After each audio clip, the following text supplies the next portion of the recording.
Welcome to the deep dive. So today, we're unpacking a briefing from First Light Home Care of Metro Atlanta. Really interesting stuff in this one. Yeah, it outlines this really innovative care partnership designed for assisted living facilities, or ALFs, that serve veterans.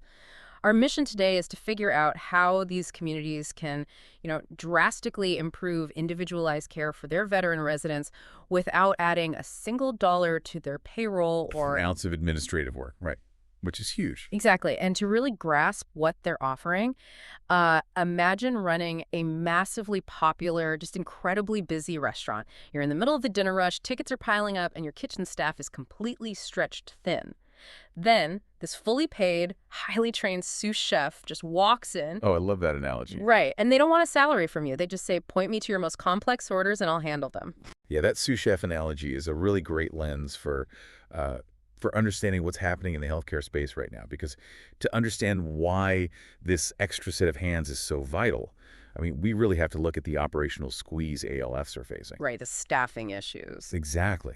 When older adults move into assisted living, their baseline needs naturally increase over time, like mobility declines, cognitive challenges arise, and the strain on the facility's staffing just skyrockets, especially during peak hours. Well, wait, I'm looking at this and thinking, if a veteran is already living in an assisted living facility, isn't the staff already providing this care? I mean, bringing in outside aides almost feels redundant, doesn't it? That's a super common assumption. Hmm. But standard ALF care is designed to support the general community.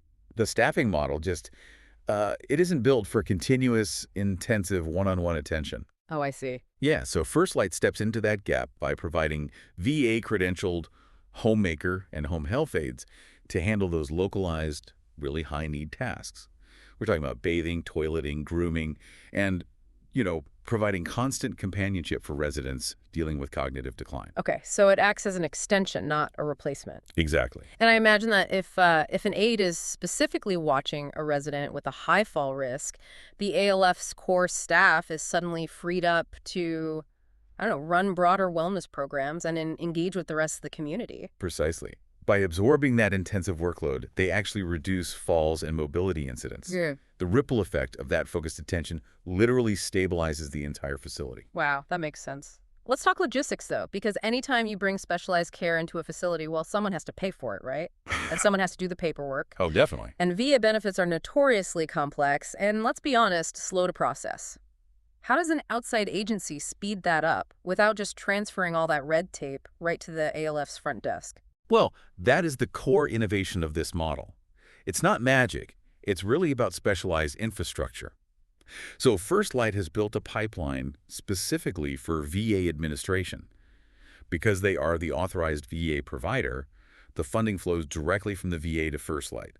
It just completely bypasses the facility's books entirely. Wait, really? Meaning zero financial burden on the facility? Zero. And zero cost to the veteran or their family? Exactly. And zero administrative burden for the ALF, which is the best part. First Light literally manages the entire life cycle. That's incredible. Yeah, they submit the VA documentation, they schedule the aides, and they process the billing.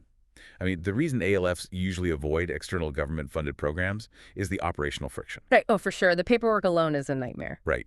So by taking on the role of the authorized vendor, First Light absorbs all of that friction. The facility literally just connects them with eligible veterans, and that's it. When you step back from the operational mechanics, this is ultimately about doing right by the people living in your community. We really have to remember that this VA funding it's not some sort of charity handout. Not at all. These veterans have absolutely earned this benefit as a direct result of doing their patriotic duty. I mean, it is just sitting there allocated specifically for them. Yeah, bringing this dignified one-on-one care into your community is a tangible way to honor that service while, simultaneously supporting your own staff. Absolutely. So for those of you listening who operate an assisted living community, you can bring this model into your facility. The action step here is to partner with First Light Home Care of Metro Atlanta. You can reach out to owner Nutan Pradhan to get this started. You get to bring in specialized, dignified care for your veterans with, and let me emphasize this, zero cost and zero administrative burden.